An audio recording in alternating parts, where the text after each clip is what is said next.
Hey there, it's Lacy J here to ask you to go to spacebearmedia.com right now to access all our content, buy yourself some merch, and most importantly, send us a message, the latter of which we'll reply to on our newly revamped weekly pre-shows, where we have as many fun segments as we do on the audio pod.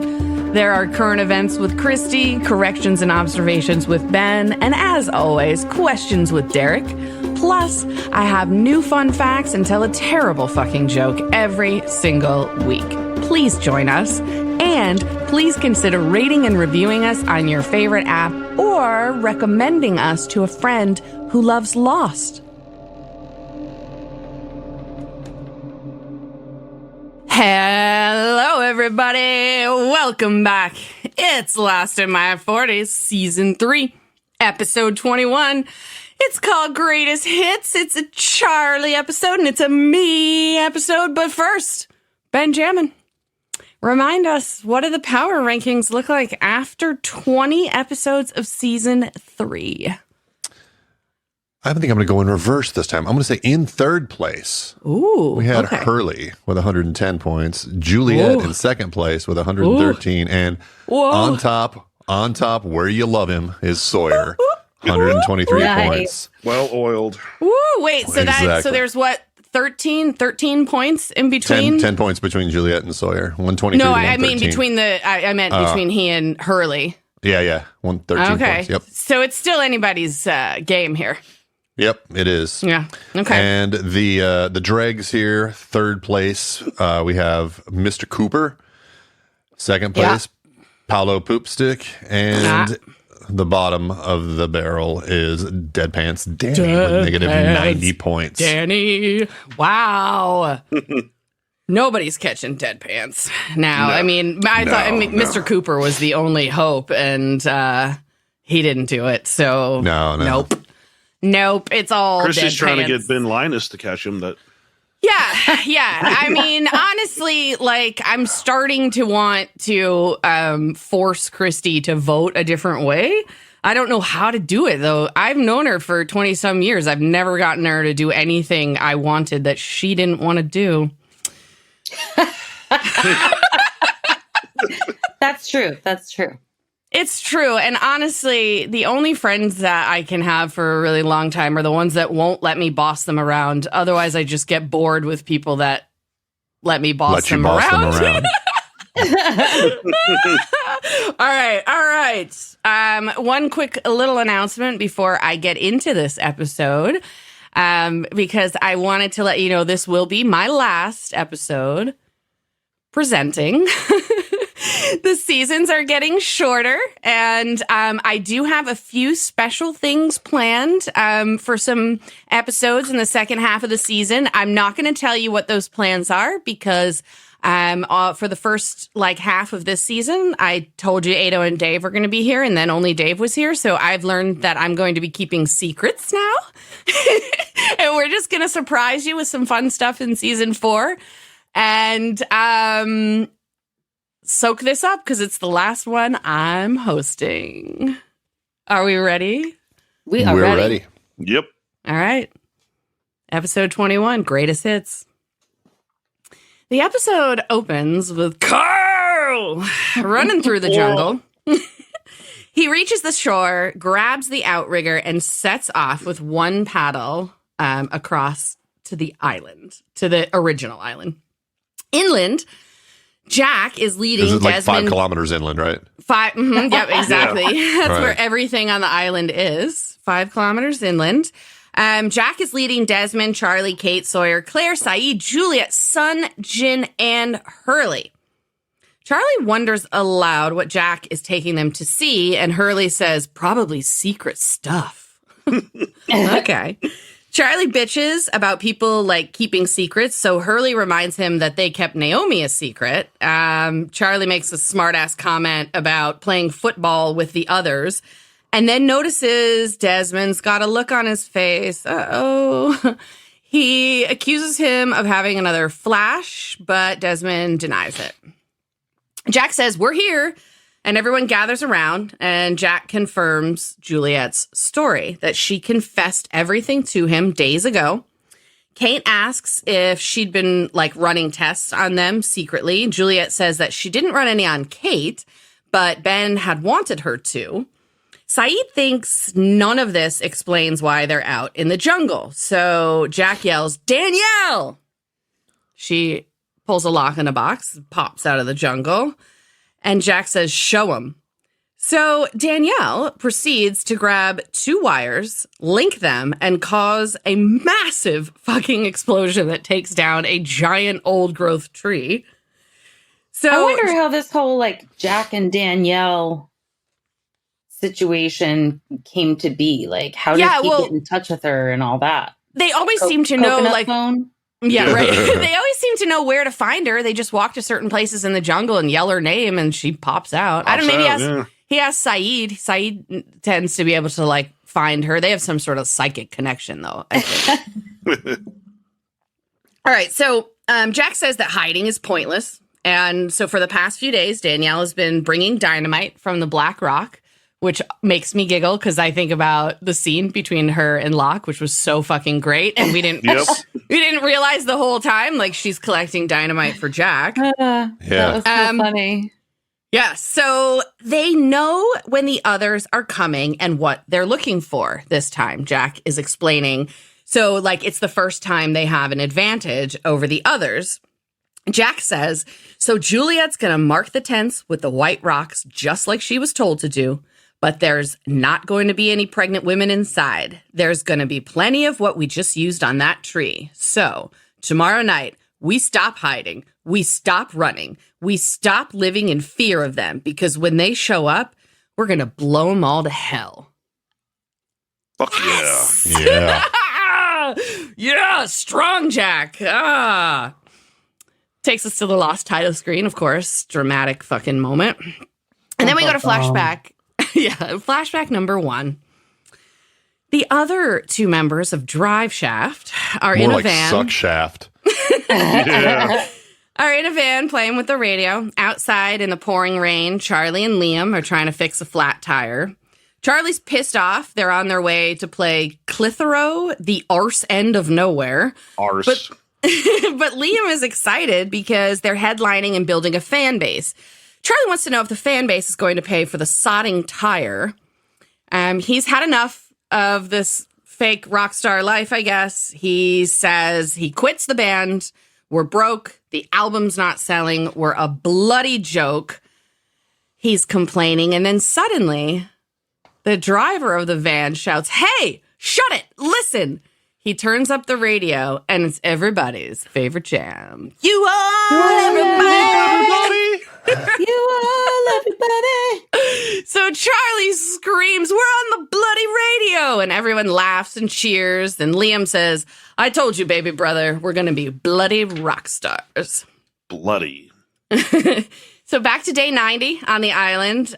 Charlie is on Original Beach, and he's writing on a piece of paper with a black marker, holding it like he's never written before, ever in his life. Did anybody notice? That's a really strange way to grasp I know, it was. pencil or pen. Yeah, it was really weird.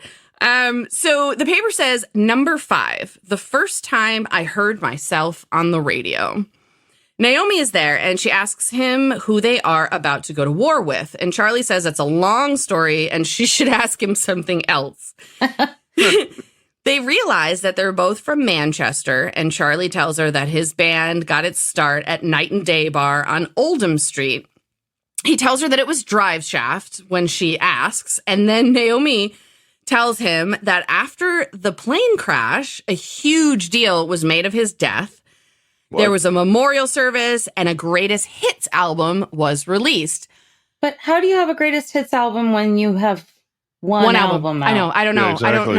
I don't know. Very strange. Yeah. It was just you all, everybody being covered by a bunch of B-list artists. It's just an album of just you all, everybody covers. That'd be great. Yeah, exactly. It's like we got Chumbawamba doing you all, everybody, and then oh my god, you all, everybody.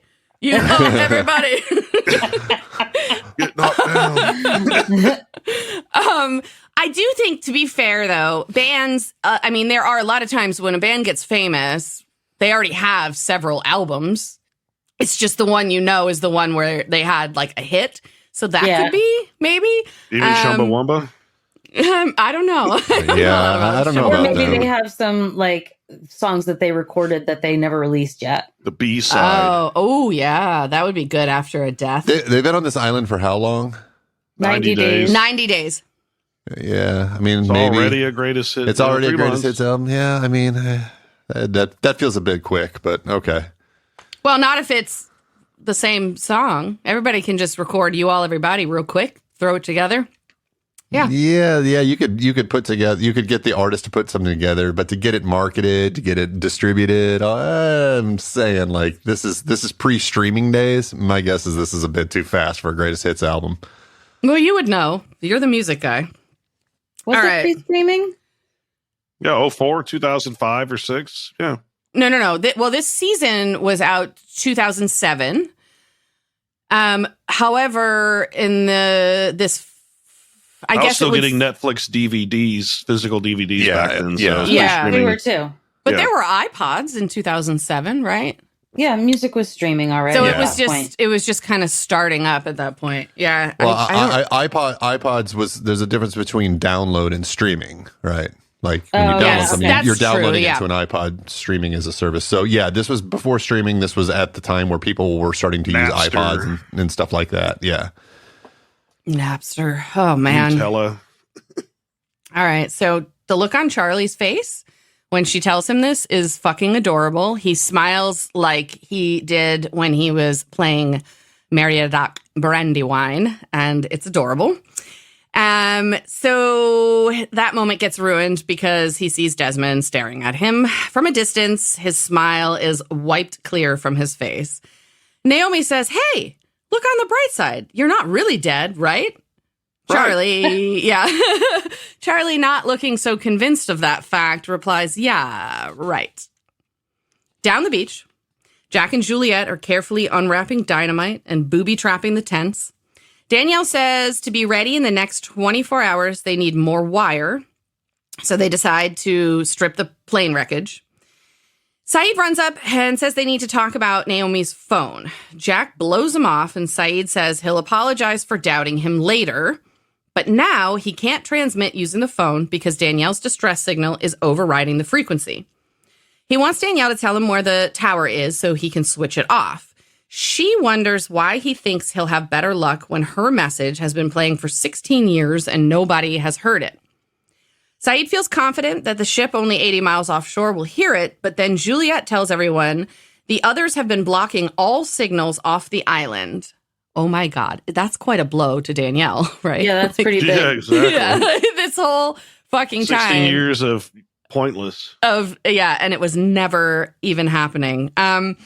So Juliet explains that the station responsible for blocking the signal is called the Looking Glass, and it's underwater. Unfortunately, she doesn't know where. And Saeed says, "I believe I do." Just follow the wire. Mhm. Exactly. I mean, we all knew, right? As soon as she said Yeah. it's underwater, you're like, oh, well, that's, yeah, that's the wire from like season 1. Yep. All right. So at Claire's tent, Charlie is playing with Aaron. Claire is afraid that the others are coming for him again, Aaron, I mean. And Charlie promises to protect them both just as Desmond shows up to ruin Charlie's day. He asks Charlie, he asks him for a hand with something, and they start walking together down the beach. Charlie thinks Desmond knows, like, again, how he's supposed to die. But then Desmond says, "What I saw, Charlie, was Claire and her baby getting into a helicopter that lifts off and leaves this island." Charlie is thrilled and says, "We're getting bloody rescued? I thought you were going to tell me I was going to die again." Desmond, But I wait. know. Oh. Desmond responds, "You are, Charlie. If you don't, none of it will happen. There won't be any rescue. I'm sorry, brother, but this time you have to die." What? Damn. Yeah. Flashback number 2. A young Charlie who looks nothing like Dominic. And I hate the casting. This kid, it's not even remotely looks like him, wrong face, wrong hair. Everything is wrong. So wrong Charlie is standing at the edge of the pool while his father and brother call to him from the water. Charlie is nervous that they'll back away and let him drown. Liam is antagonizing him, but Mr. Pace promises that he'll catch. As Charlie steps forward, the voices of other children around the pool can be heard, and one of them says, "Desmond, come on." What? Yeah, did you not hear that? I did. Oh, you did? Okay. I did. So Charlie jumps in and opens his eyes and mouth underwater before surfacing. His father grabs him and lifts him out of the water into the air, and Charlie's proud of himself and yells, "I did it!" And his father places him in the water and helps him swim along. I expected the father to pull back and let him fall in, And just drown him. Not drown him, but Remember the first time you jumped into like a swimming pool, like a deep swimming pool? No, I don't. I would have been really little. I took swim classes as a little kid. I did too. Like when I was 3, teach you how to like breathe or not breathe underwater, but hold your breath. I wish they could teach me how to breathe underwater. That'd be awesome. Yeah. Where do I take that class? Did anybody notice how much water was incorporated into Charlie's flashbacks in this episode? Yeah. There's a lot. There's rain and pool and all of that stuff, which I thought was like an interesting piece of writing, considering what happens at the end of the season. Yeah. All right. So back to the present. Charlie writes on his piece of paper, "Number 4, Dad teaching me to swim at Butlins." Desmond wants to know what he's writing, but Charlie ignores him and asks how he's going to die. Desmond says, Hang on. He was playing at Clitterhoe, and now he's jumping in the pool at Butlins. Oh my God. What? Yeah. Wow. Sorry, I just saw it written on the thing, and I'm like, oh my God. Like, what can we have a lot of fans in the UK. Could somebody please write us and tell us why your towns are named after fucking body parts? Yeah. and this whole dirty thing, ones too? It feels like we're just talking about it's like an extended allegory for like an enema at this point. Clitheroe. Clitero. Yeah. Clitero, yeah. It's like just south of Penis Hole. Yeah, exactly. I pronounced it Clitterhoe. No, Clitterhoe is even better. Okay, so yeah, he's talking about Butlins. Yeah, Clitterhoe and Butlins. Awesome. Back to how Charlie's going to die. Desmond says, "You're inside a hatch. It's a room full of equipment. There's a blinking yellow light above a switch. You flick the switch, the light goes off, and then you drown." Charlie wants to know that Desmond is sure that this will lead to Claire and Aaron on the helicopter. Desmond confirms. Charlie asks, "So before I drown, I just have to flip a switch?" Desmond confirms that as well. So Charlie says, "Well, where is it then?" Oh God, I'm going to start crying. And we're not even in the looking glass yet. Okay. So further down the beach, Saeed, Jack, and Juliet are looking at some files from the Flame. Saeed points to some maps and schematics and asks Juliet to tell him what she knows. She says she's never been down there and doesn't know anyone who has. Ben told everyone there was some kind of accident and the station was flooded. Mm-hmm. Saeed says, what was that? Mm-hmm. You don't believe Ben? Nah. Mm-hmm. That's probably a good idea. You get farther in life if you don't believe what Ben has to say. All right, Damn. So not you. Anyway, Ben, not you, told the others that the station was flooded. So Saeed says that he's certain the cable down the beach leads to the looking glass, and so all they need to do is follow it into the water.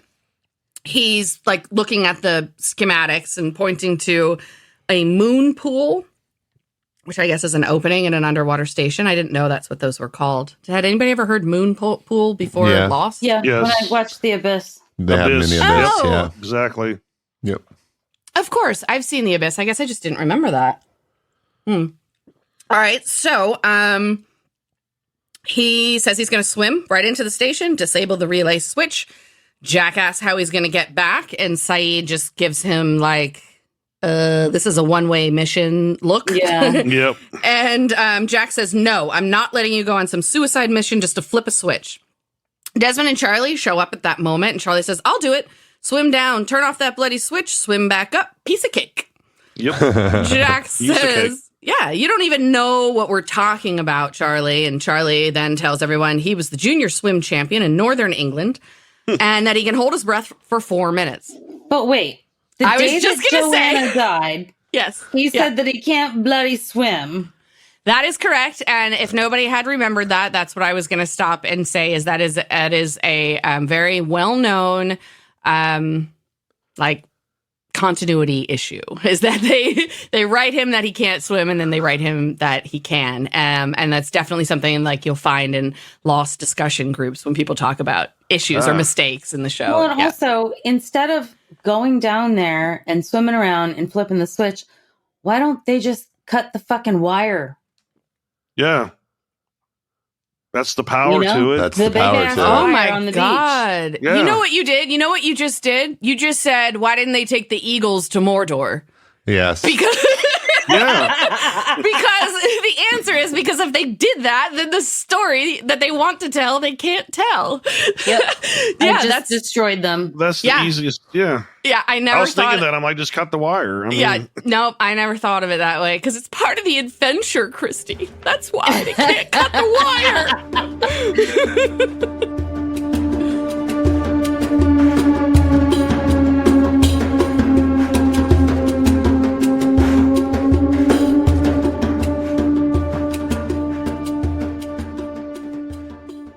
All right. Well, we'll talk some more when we are in Through the Looking Glass Part 2 when we get to the culmination of all of Charlie's business. Yeah. We'll talk a little more about why didn't he just do such and such because that's also a conversation amongst Lost fans. And yes. I do have some answers for that, but we'll get there. However, this week, Charlie, says that he's going to go down there, piece of cake, hold his breath 4 minutes. Jack says no. Saeed tries to protest, but Jack says, look, for 90 days, I've been asked to make decisions for this entire camp. There you go. I just made one. Bam. Damn. I know. Jack is like, he's rocking the BDE at the end of season 3. He is like, He's power Jack. Loving it. Jack Tatership. Oh my God. Oh my God. Do you want to know what pops into my head, though? Is I just suddenly pictured like 2 thrones out on Original Beach, Jack in one and like a potato in the other. Like they're ruling together in the Jack Tater ship. I just imagine a Jack in the Box advertisement with him saying like, "Hey, now we're introducing tater tots. It's a Jack Tater ship," Oh, something like you that. do have an Advertis- advertising degree. Advertisement. Yes. Yeah, I was riffing on The Walking Dead. Yeah. Rictatorship. yeah. Oh, that's right. I forgot about the Rick Tater That's ship. what I thought of when she said that. Okay. Carl! But I love the thought of like a potato in, sitting on the throne. That was what that visual popped into my head when you said Jack Tater ship. I don't really know what's wrong with my brain that happened, but that's what I I was just saw. going to say, you have a Take very another hit. special brain. Yeah. And I'd like to say at this point, I don't think what he's showing is big dick energy. I think big dick energy is sort of like you've got this sort of swagger, this sort of ease where you don't have to act like this, where this is just him being a dick. Oh, so he's just big dick, not He's the just energy. being a dick. Yeah, I don't think it's big just dick being a energy. dick. Well, he's Okay. just being a dick through a lot of the show. Agreed. To be fair. Yeah, but Yeah. I also agree with him. Like, everybody wants to force him into a leadership position and then argue with him. I would be Sure. the same way. Yeah. Like, if you want me to lead, then let me lead. Y'all are fucking annoying. Like, if you want it to be a democracy, then vote.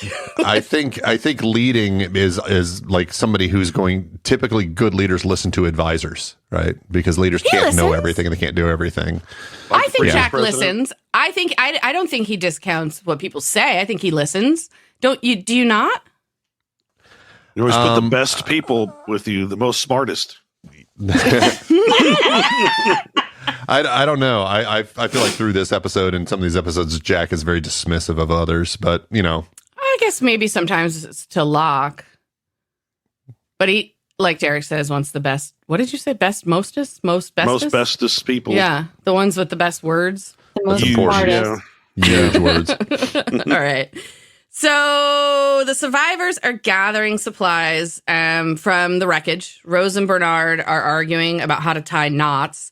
She easily unties his and then shows him how to do it properly. And God. yeah. I like Rose so much better when she's not with Bernard.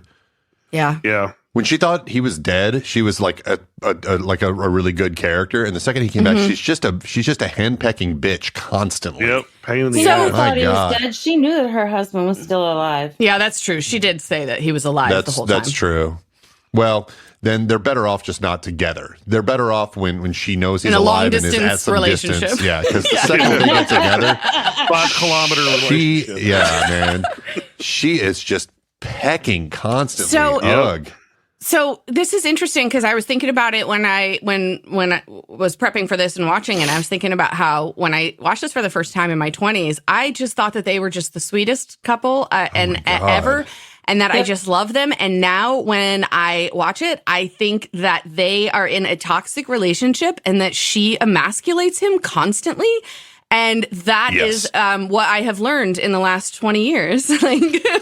Yeah. Where I come around, I thought their relationship was cute, and now I'm like, it's really fucking dysfunctional. Like, Kate they're is not healthy. the hero, and Rose and Bernard are toxic.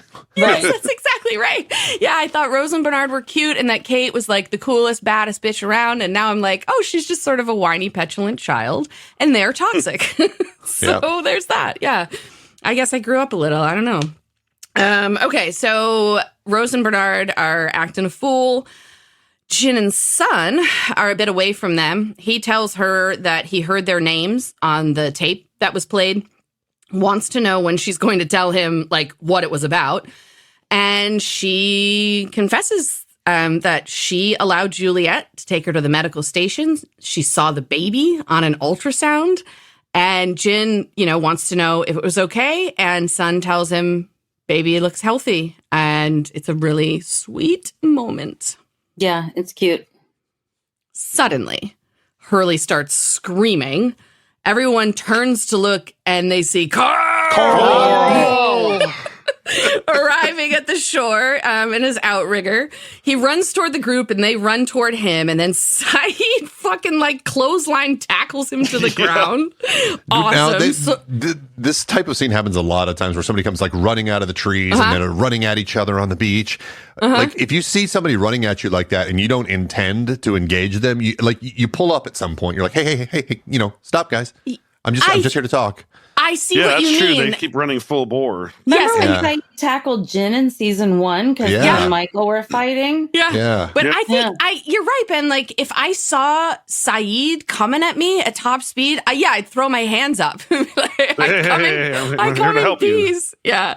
But the tackle. I just put awesome. my arm out. I just grab him by the head and he'd be swinging at me. I'm going to get you.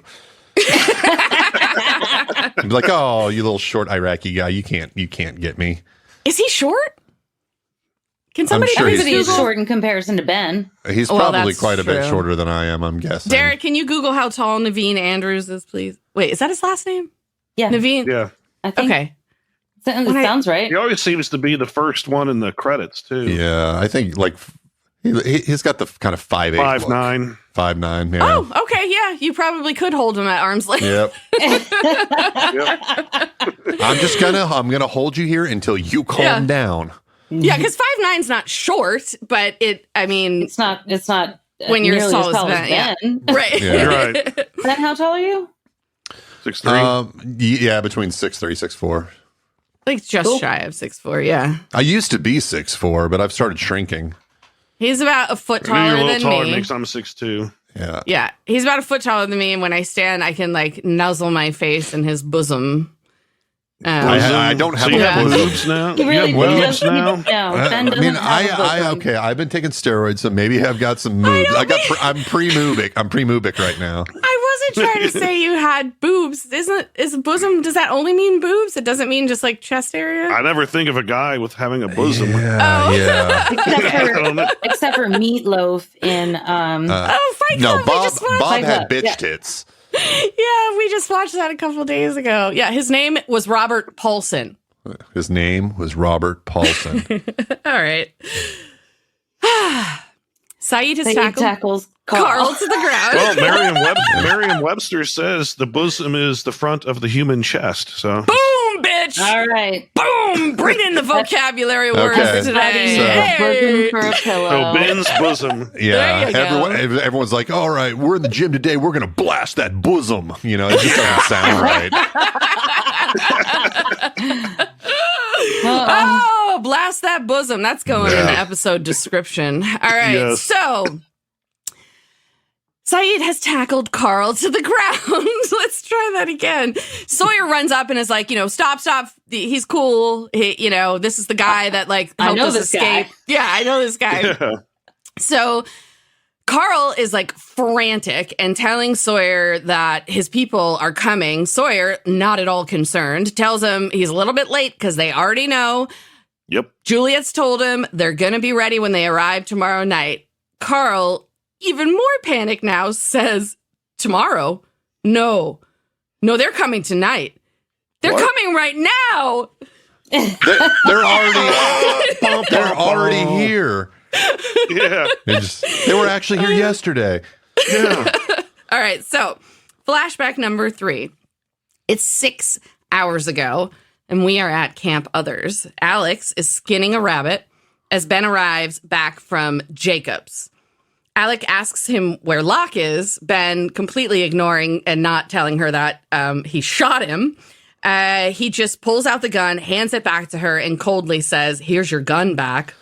So he really did answer what she asked. Oh, I mean, By I doing guess that. so. By doing that. Yeah. Well, Oh, and yeah, her just- hands are bloody, and she has to take the gun from him. Why didn't he just set it down? Yeah. I don't know. He's mad. just He's weird. mad at his daughter Yeah, because it's just weird. she's like not being obedient, Yeah. which is like, I mean, she's a teenager, so why would she be? But She's 18. she Yep. is Yep. she is yep. 16. 18. You pervs. All right. Richard We'll is there. get back to this during the power Yes, rankings. we will. We will. Oh no, did somebody fuck Alex again? Oh, god damn it. And not just Ben either. Oh, Jesus Christ. Okay. Richard is there in the camp, and Ben tells him that it's time to go get any of the pregnant women. Richard wants to know if Locke saw Jacob, and Ben tells him John had an accident. Oh my God. So Ben calls over Ryan, the new Danny, and they discuss getting to Original Beach by nightfall. Now, I have to say right off the bat, Ryan is even worse than Danny. He is, yes. Yeah. I think so too. But I got he's that vibe right away. yeah, he's definitely the new Danny because he's the one that they call over when they want like bad shit to be done, right? Yeah. He is worse. I think he's like That vest he's wearing. Ugh. I know. I feel like he's like Danny's like jackass nephew or something like that. That's what he feels like the second generation of dad Yeah, like- pantsery. Yeah, exactly. like they put Danny in a Xerox copy, and then they made a copy of him, and then they made a copy of a copy, and Ryan came out. Yeah, that's what it is. Yeah. All right. So, Ben and Ryan discuss getting to Original Beach by nightfall, and Richard is worried that Juliet won't have enough time to mark the tents. Ben says they'll just take all the women and sort it out later. Jesus. I know. Ryan asks about the men, and Ben says if any of them are stupid enough to get in your way, kill them. Alex overhears all of this and takes off into the jungle to find Carl. Coral. When she arrives, he asks about the rabbit, so it's obvious she's like sneaking him food in the jungle so he can survive. So she tells him that her father is sending Ryan to like the Originals camp and that he has to warn them. She tells him to take the outrigger and get there a few hours before the others will arrive going on foot. He protests, and she reminds him that Austin and Ford saved his life. As she hands him a gun, Carl says that if her father catches him this time, like, he's going to kill him for sure. And Alex says, "Is he my father?" Oh, shit. They pause What? to consider that for a moment, and then they kiss each other goodbye. She tells him to go, and now we're back to like the opening of the episode when Carl is running through the jungle and gets to the boat and heads to the other beach. So the inhabitants of Original Beach have like now surrounded Carl while Jack paces around him. And he wants to know if Kate trusts him. She kind of shrugs. And he tries to prove himself by telling everyone that Juliet is a spy. And she says, they know Carl, but thanks. It's such a great line, but thanks. Yeah, she's like, but thanks. Yeah, oh my God. So Sun wants to hide, but Bernard points out that if they want to find them on this island, they will. Danielle's... All right. Uh-oh. Bernard. You could tell just the way he said that. This is a defeated man. Rose has defeated this man. Yeah. She has fully emasculated him. He's just like, she really well, does. they're going to find us if they want to. Let's just throw up our hands, basically. Like he's quit. He wants to die, I think. Oh my God. He I should. think that's it. That's terrible. It's so awful. I mean, like he's going to stay on the island, right? He told her like, if this is where you're healthy and I'll stay with you. And like, they have all these sweet moments, but yeah, like she's just not nice to him. Yeah, I hope he's not suicidal. Yeah. So, Danielle says that they don't have enough wire yet to execute the entire plan. So Saeed thinks that they should just shoot the dynamite from the tree line. Jack says Juliet marked 3 tents, so they need 3 guns. Carl pulls out a gun and offers it up. Danielle says she'll be the third, donate herself. And Jack is like, okay, we'll take your gun, but you're not staying. You're leading everyone to the radio tower. And then he says to everyone, if this doesn't work, we can't risk losing the chance of getting into contact with Naomi's boat. So everything has to happen at the same time. And then he asks Charlie if he's still up for a swim. Charlie confirms he is, and Desmond says he's going with him. With the new plan all in place, Jack says, okay, we better get to it. Good to go. I'm covered in goosebumps. Oh, God, I love the end of season 3. Whew. Flashback number 4. Charlie is in a Helsinki hotel room bed with 2 women. Liam enters and jumps into the bed. He congratulates Charlie on scoring the birds from row 2. Birds. I know, that's what they say. I know they did.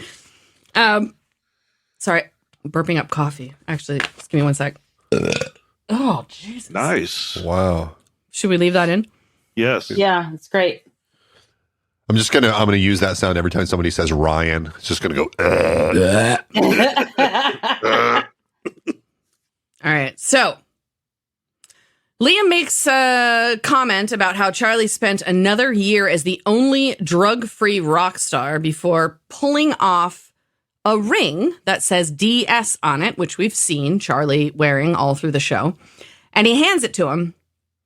So this is interesting, right? Because he says that Charlie's drug-free. So that kind of shows us that it must be right after they got famous before he went down the tubes then, huh? Yeah. Like timeline-wise, yeah. So Charlie's like overwhelmed that Liam has handed him this ring and says like, Mom gave this to you and you're the firstborn and, this was supposed to be yours. Yes, Mom. And Liam says, yeah, and it's a family heirloom and that's why we named the band after Dexter Bloody Stratton. I know, but Charlie, let's be honest. We both know I'm a sodding mess, but you're different. You're going to get married, have a family, a baby.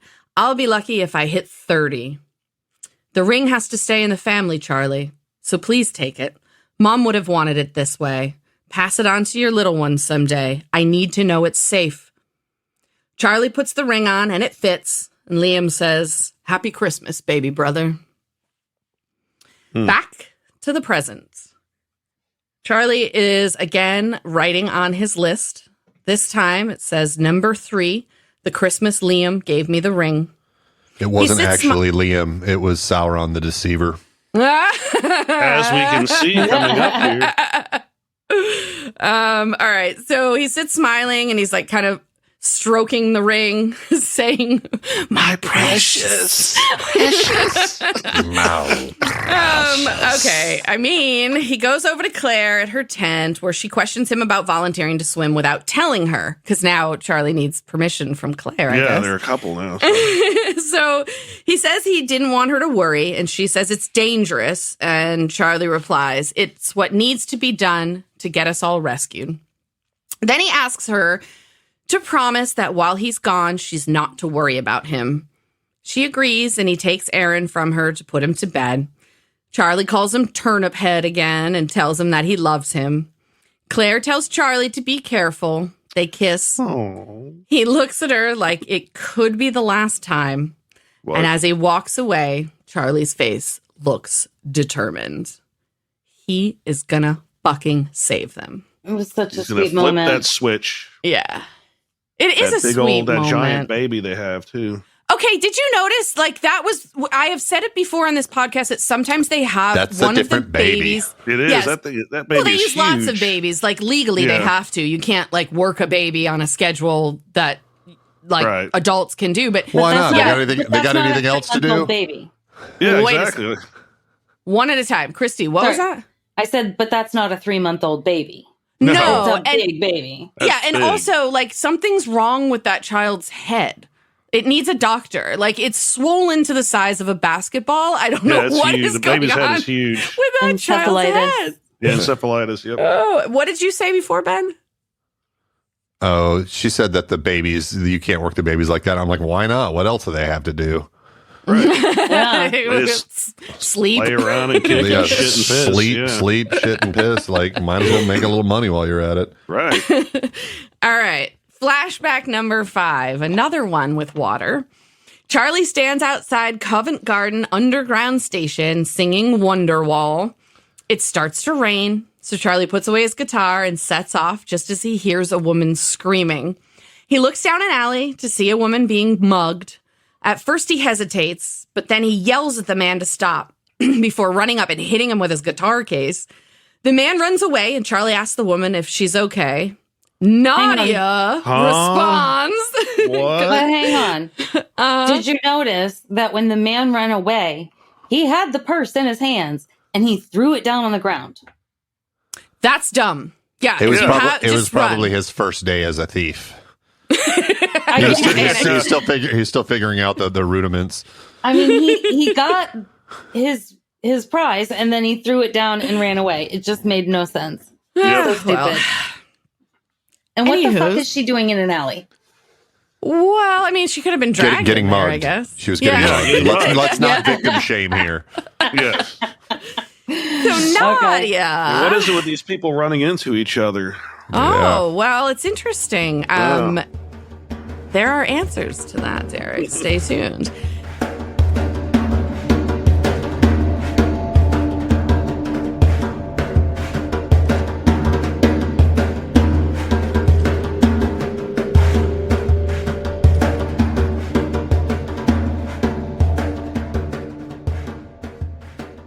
So, anyways, Charlie says, "Pardon me while I have a heart attack," which is awesome. Nadia tells him that 3 people walked by while this was happening and did nothing before Charlie came along. She says, "You are a hero, sir, and don't let anyone ever tell you differently." Yeah, because Now- nowadays they just be standing there filming with their phones. Yeah, seriously. Oh, God, you're probably right. Now by the canoe, Charlie adds to his list, number 2, woman outside Covent Garden calls me a hero. Desmond is there, and he's made a weight belt so Charlie can wear it when he jumps in, and it'll help him get to the bottom quicker. Charlie goes over the plan. He'll sink, take the belt off, swim up through the moon pool into whatever room has the yellow blinking switch, and flip it. Desmond asks Charlie, "How long can you really hold your breath?" And Charlie says, "Does it matter?" Oof. Suppose he's got a point. Yeah. Well, I guess it would matter if he couldn't hold it enough to get down there. Yeah, I mean, Yeah. he's got to hold it long enough to get down there and flip the switch. But I think the reason why he's saying that is because he's already seen this future. It's like, I'm going to do it. So what does it matter whether or not I can hold my breath a long time? I'm going to do it. That's true. Yeah, that actually makes sense, Ben. What you're saying is like, I get to the switch, so it doesn't make any difference. Doesn't make any difference. Irrelevant. Got it. Yeah. All right. So a little bit down the beach, Bernard shoots. He's like, shooting Dharma cans off of a branch. Sayid looks at him and says, "You've made your point."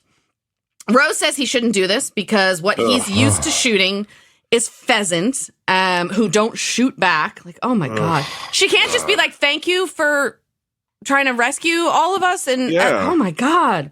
She should be like, just like, be careful. Anything other than, oh, well, this is different and you're incapable, basically. Yeah. She should really be shutting her mouth. He's got a fucking shotgun, and there's nothing saying he doesn't back either. Yeah, seriously, it's like, you know what? I'm not going to kill you, but I'm going to hit you over the nose with the butt of this gun because shut the fuck up. Yeah, she's just fucking like harasses him all the time. I'd be seriously. Like, if that was you, Ben, and you were like staying back to shoot at people, which you probably would, if we were stranded on an island, you'd probably be one of the better shots. And I would just be like, okay, well, thank you, honey, for trying to rescue everybody. Let me give you like a quick blowy so you can be calm and focused or something. Like, what? Like, what that's how it's supposed to be. Shit. Like, I mean, what the hell, Rose? Yeah, all right, so go ahead. No, nothing. Go ahead. Are you just thinking about a blowjob now? Yeah. Okay. I was thinking about how to con somebody into a blowjob. I was like, oh, my hands are a little shaky. I need a blowy. Okay. Yeah, there you go. So Bernard says all he has to do is shoot a tent and then he'll be right behind her. Rose says she's staying with him, but Jack shows up to say, no, you're not, Rose. What, are you going to stay here? You're going to stay here with me and just fucking piss in my ear the whole goddamn time? I know, right? Rose, seriously. Go away. I know, seriously. At the last minute. You can't do it. She would be a Can't terrible do it, distraction. Yeah. Oh, yeah. Remember, exhale. Yeah, oh my God. Jack is saying that like nobody but the shooters are staying behind and that Rose better get ready because Danielle says it's about a day's walk up to the tower. Sayid then pipes up to say that Jack isn't staying behind either. He's staying to shoot. This upsets Jack, but Sayid says, what are you more concerned about, killing the others or getting our people off the island? This afternoon, you said you were our leader. It's time for you to act like one, lead them to the radio tower, Jack, and then take us all home. Go, Sayid. Boom. Jack Tatership. Yeah. Ooh, I got the goosebumps Sayid again. is stepping up in this episode. Yep. He said he's going to be the tater. They're all stepping up. I will tell you for the next 3 episodes that end this season, I had a hell of a time picking worst characters because me too. so many of really the characters like they just step up and even like I know we're going to fucking argue about it because I think even Ben steps up from his perspective. They are all up in their game. Christy's going to like try to destroy Ben in our rankings.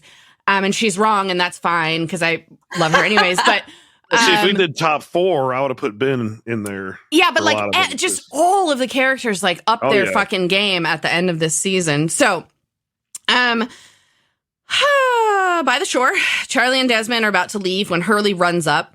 He says he doesn't want to go trekking or be around explosions. He wants to go with them and help paddle. Charlie tells him that he's too big for the boat, which hurts Hurley's feelings. But it is true. You see how small that boat is. Yeah, it's true. He shouldn't have been in the boat. He could have said it a nicer way, I guess. Yeah. But also, I kind of felt like he didn't want to have to explain to him that this was like a suicide mission, and Desmond already knew. And it's like, you know what I mean? It's easier to not have to deal with that. I think it was part of it. Especially tell him he's too fat. Yeah, that's easier. Also, if Hurley had come along, then he would have jinxed them with his bad luck.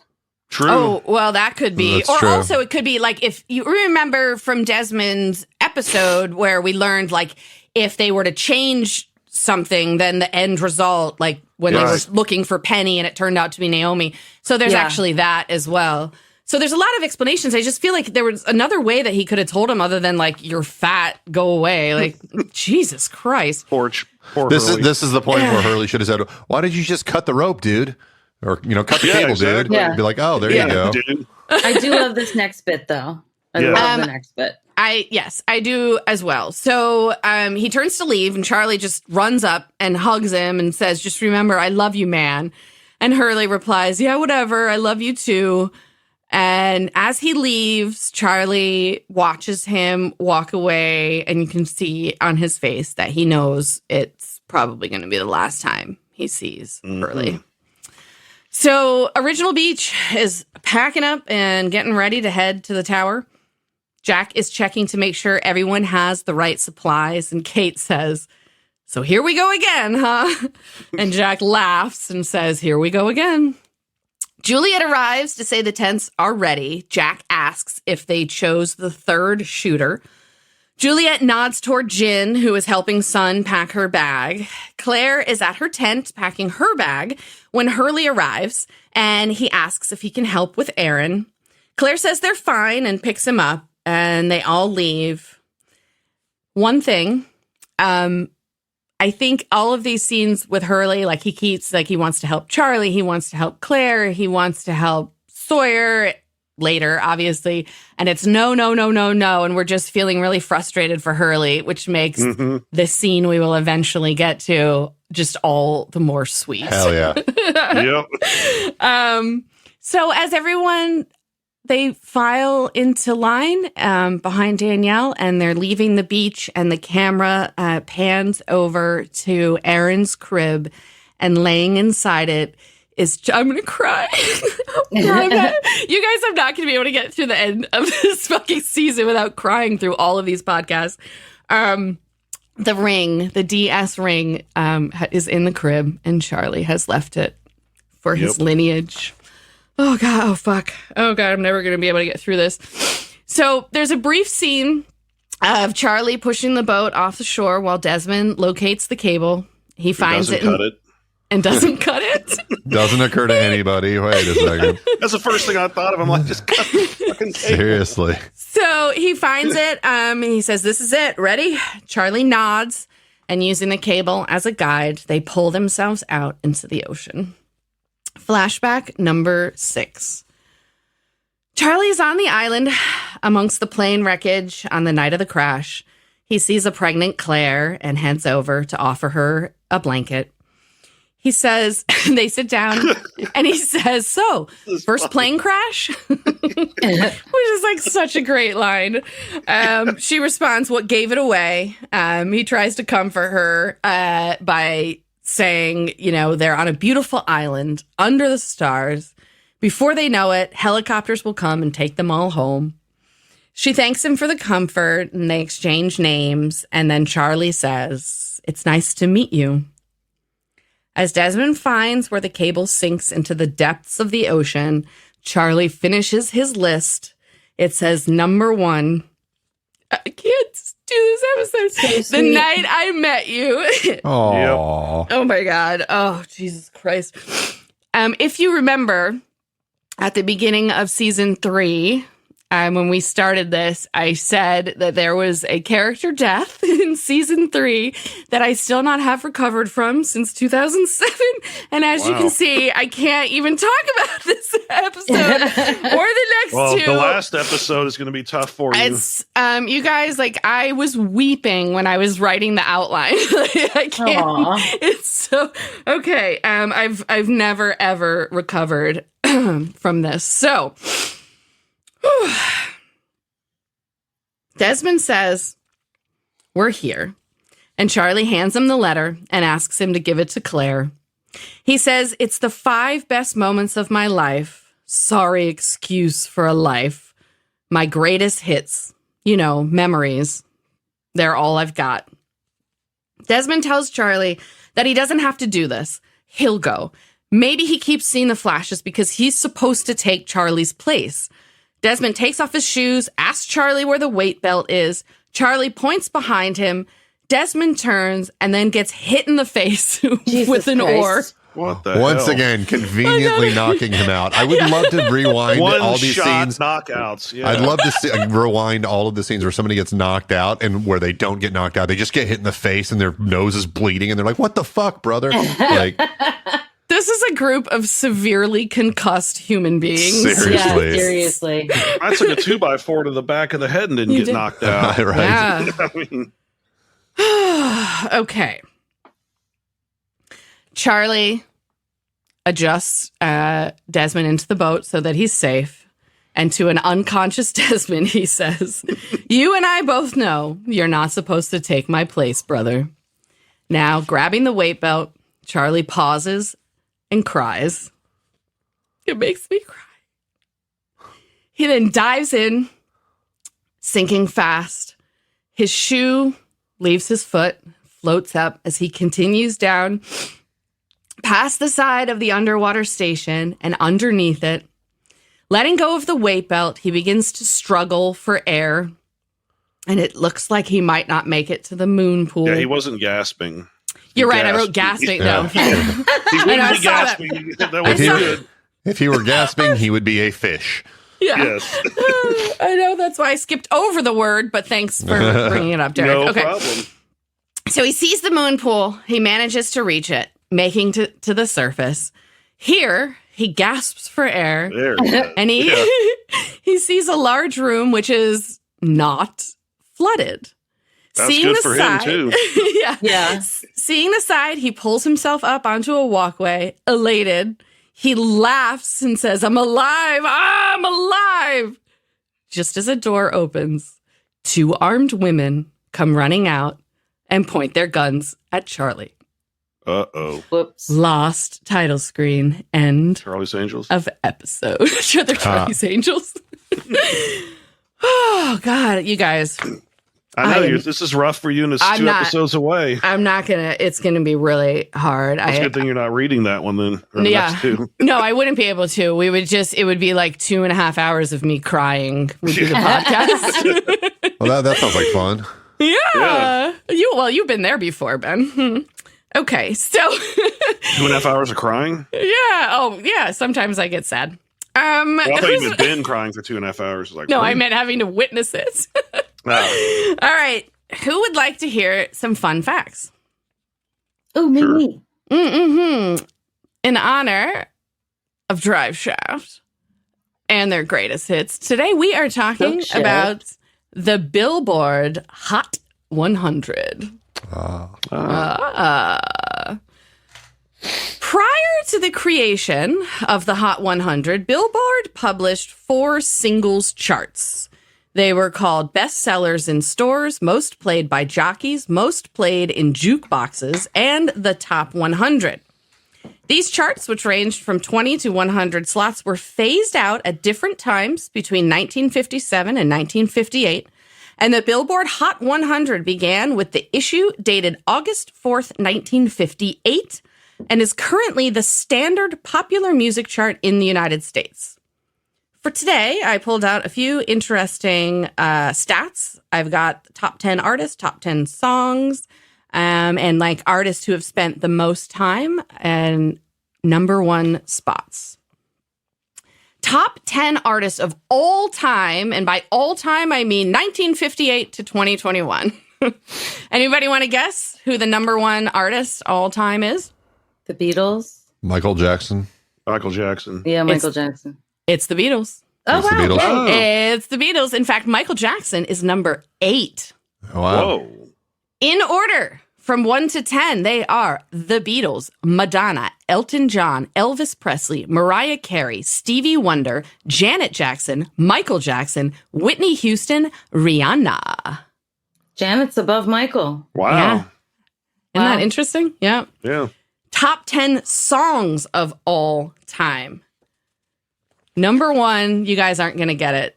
It's not our generation. Number 1 song of all time happened in 2019, Blinding Lights by The Weeknd.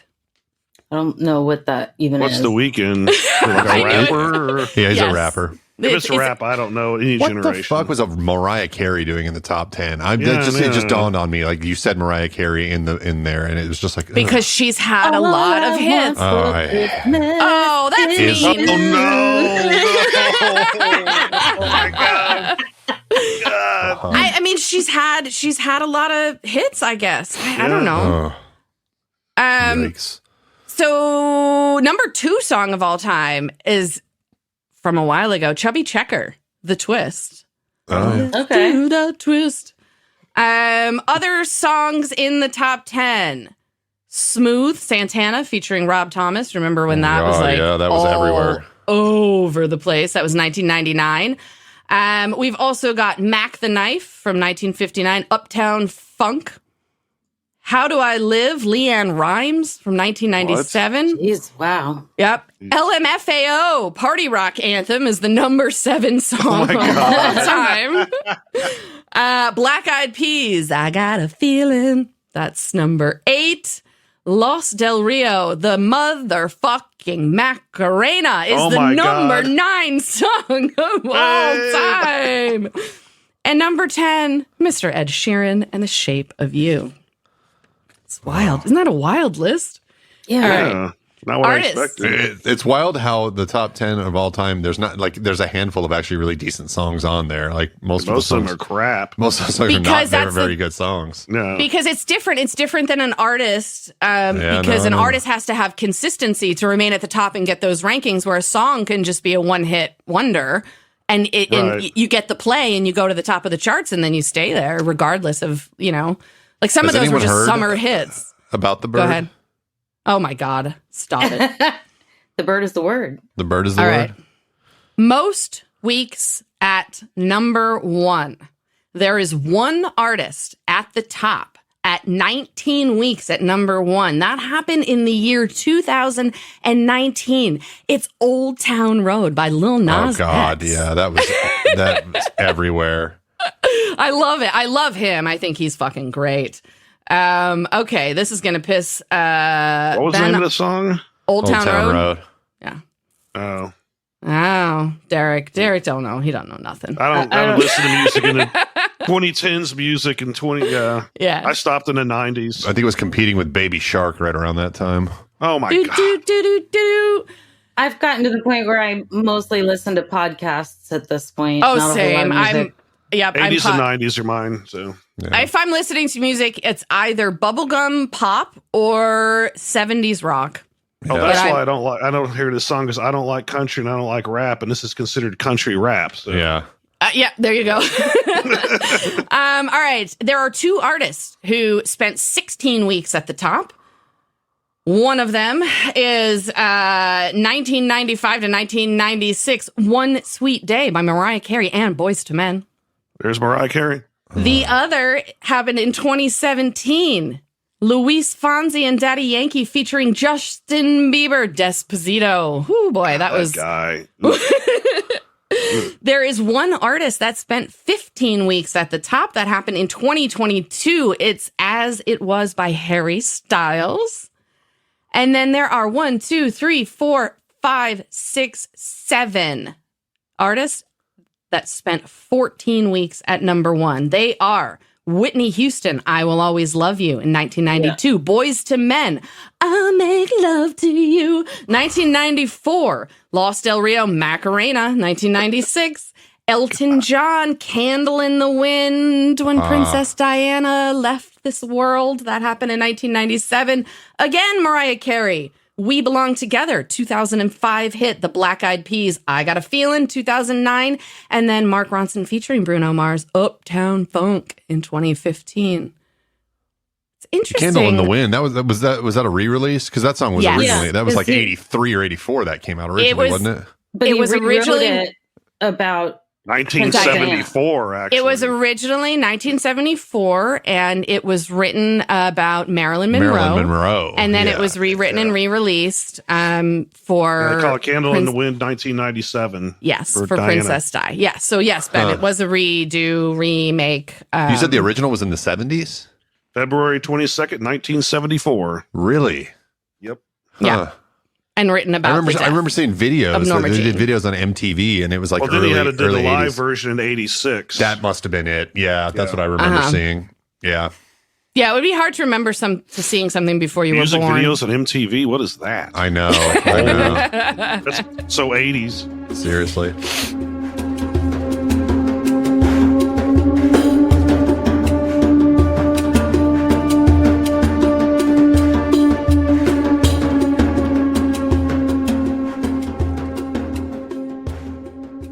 You guys, shall we do some best and worst moments? How about Benjamin? What do you think about this episode?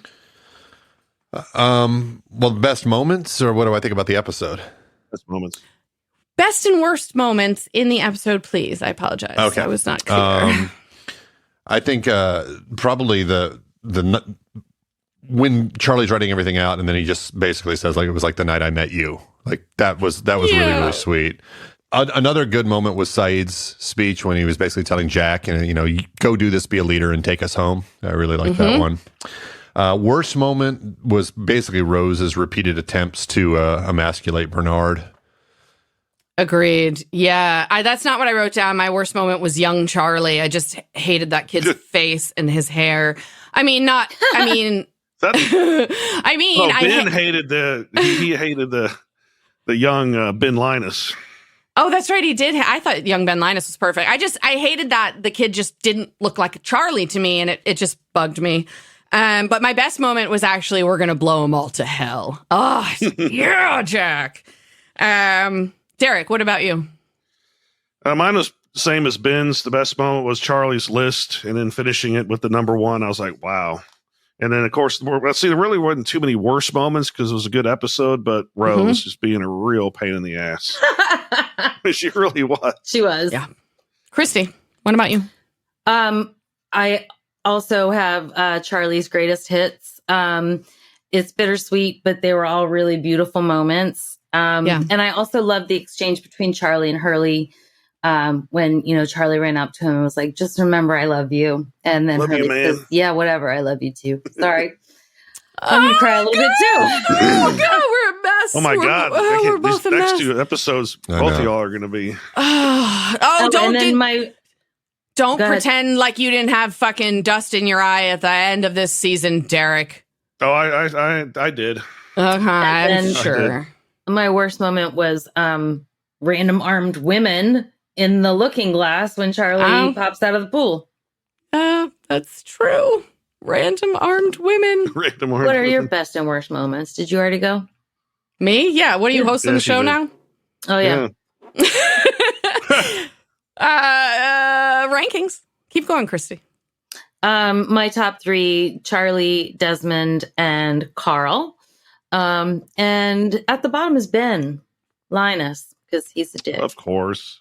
Was he even in the episode? A little bit. Oh, yeah. That's right. The one flashback. Yeah, he was briefly. And then I'm going to fuck Charlie and Desmond in the moon pool. And I'm going to kill Ben Linus.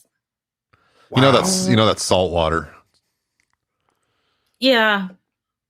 Whatever. It's a fantasy. Exactly. Okay. Yeah.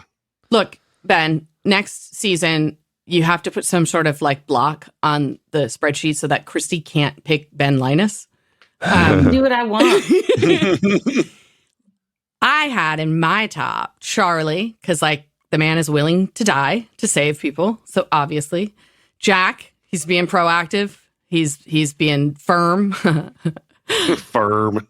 And then I have Alex, because look at you, girl. You're rebelling and you're doing the right thing. You don't want your dad to kill everybody. And I thought that was great. Worst character, I have only one. Because there was really very little bad about the episode, and Rose annoyed the fuck out of me. So she made it into the bottom. I think that she should stop emasculating her fucking husband. It's just upsetting. Christy, I don't know which one of us is going first, but I am also taking on Desmond and Charlie. However, I'm going to do it in the outrigger with you all, everybody, on repeat. Yikes. And then I'm going to kill the casting director because I'm really mad about young Charlie. That kid again. Hilarious. Wow. That's what I'm doing. Derek, what were your rankings? My best was Charlie, because he's for going to the looking glass, knowing he'll probably die. Alex for having Coral warn the survivors that the others are coming early, and Saeed for that speech that he, basically telling Jack, And then my worst is Rose, same thing, because there really wasn't many bad people in this episode except for her. Yeah. I'm gonna fuck Alex because she's 18. Oh my God. The actress is 18. Yes, but can you understand that men in their 40s who fuck women just because they're 18 is still creepy? I need you to understand that, because it means you've been waiting for a teenager to get old enough to bang her. Sorry. I think she was 18 the whole series, though. Yes, she actually was, of course. Okay, she was 18 on the series, but yes. I get it. You want to fuck the ad. I mean, I'd fuck her now. She's hot. Yeah. Oh, yeah, now too. Yeah. And I'm gonna kill Ryan because I think he's the worst version of Dad Pants Danny. Okay. Benjamin, give us your rankings and then let us know what they look like going into the end of season 3. Yeah, I want to do things in reverse again because I think going third to first it's a little better than starting with first, right? Well, I'm glad that you made that decision at the end of season 3. So we'll live into that in the second half. So in third place, I'm going to put Alex because she's a little scrappy and helping around. She's helping Carl. She's standing up to her dad. Yeah. Second place, I've got Saeed. He's been he's a good right-hand man in this episode. He's really kind of helping everyone. He's encouraging Jack to be a leader and not just be a dick. Okay. And then in first place, obviously, Charlie, because he's willing to sacrifice himself for Claire and for everyone else to get rescued. In the bottom 3, I only actually have 2 people. I got Bernard in second place for taking it and Rose in first place for dishing it out. Oh, all right. There you go. I, too, am going to fuck Alex, and I do not need to hear I don't need the third degree from you about it. And I'm going to kill Rose. Oh. Wow. Okay. Yeah, she needs to go. So I just have a little interjection. I just looked up Alex from Lost, and in 2009, she was 21 years old in 2009, and she started dating Jeff Goldblum, who is 35 years older than her. See? Yeah, I can kind of forgive you guys because that's even worse. He was 56 and she was 21. Exactly. Thank you. Ooh, that is young. That's okay. Plus, when she was 18, I was 29. So yeah. So I definitely don't agree with that. I can't tell people what to do. But human beings, like our brains, like we're not really fully adults till we're about 25. Still not mentally. So like dating when you have that much of an age range and you're dating like under that age, there's a power dynamic there that I don't think is right. I hate that it was Jeff Goldblum. I'm getting her before for his looks. I'm getting there before Jeff Goldblum gets there because, as we all know, Jeff finds a way. Oh my god. Okay. Shall we move on? Yes. Would you like me to do the power rankings after? I would like you. Yes, please do tops and bottoms power rankings after episode 21. We actually, in the top 3 and the bottom 3, we not only do not have any shifts in rank, we have no score changes because nobody, Sawyer, no points, Juliet, no points, Hurley, no points for some reason. So Sawyer, Hurley in third place with 110, Juliet in second place with 113, Sawyer in first place with 123. And the bottom is exactly the same with Mr. Cooper with -59, Paolo Poopstick with -80, and Dead Pants Danny with -90. Wow.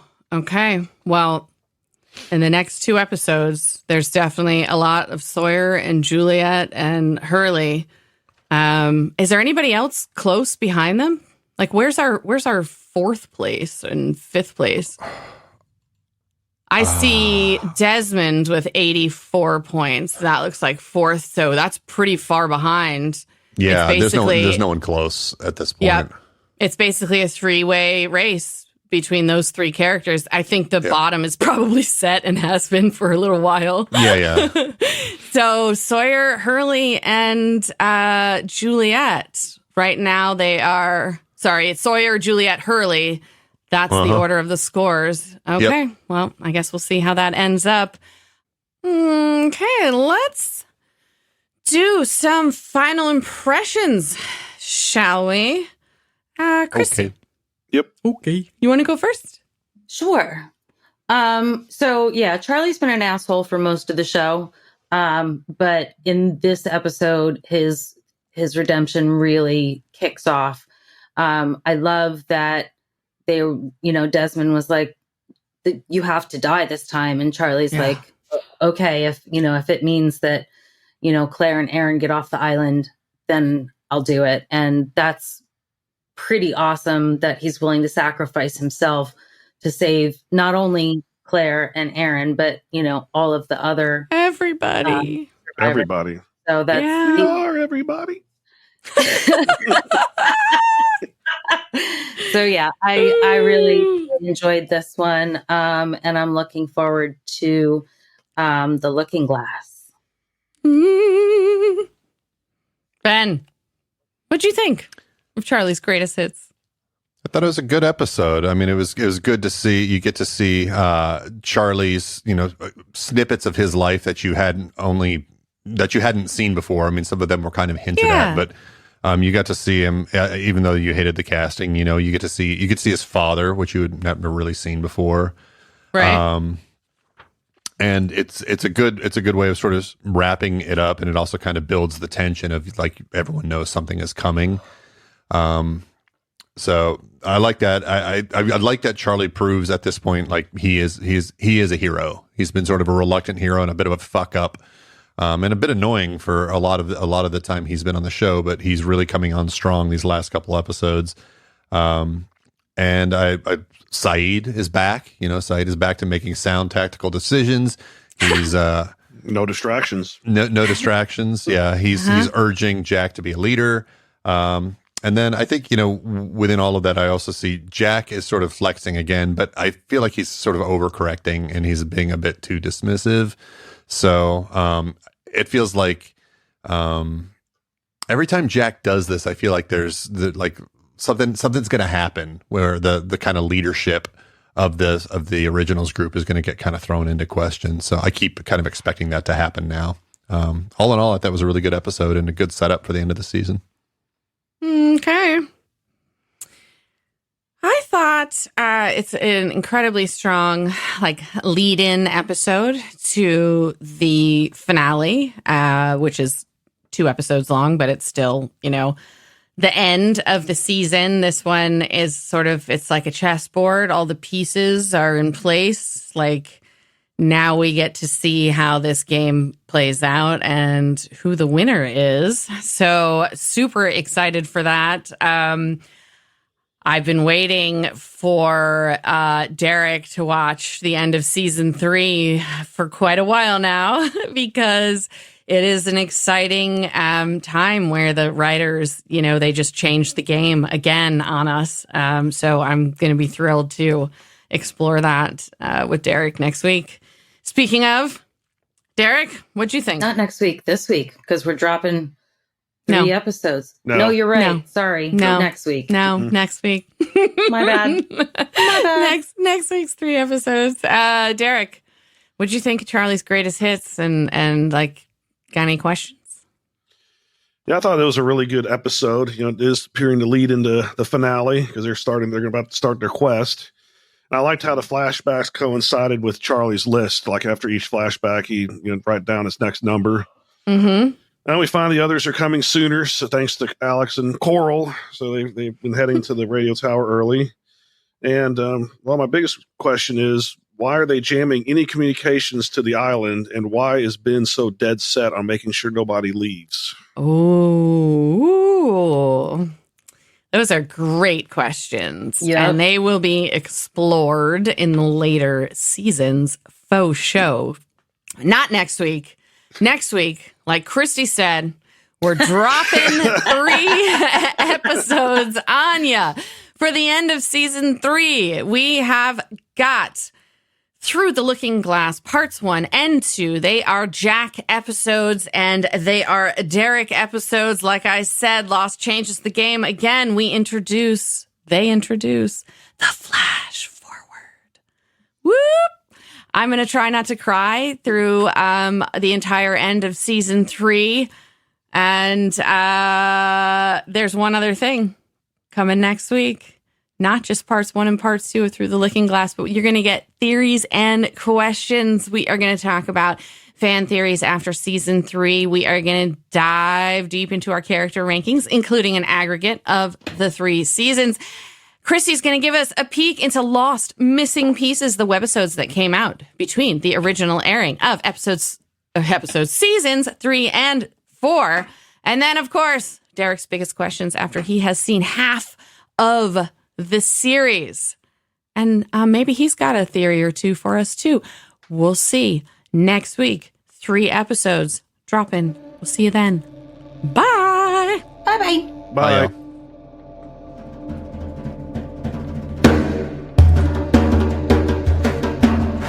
Lost in My 40s is a Spacebear Media production.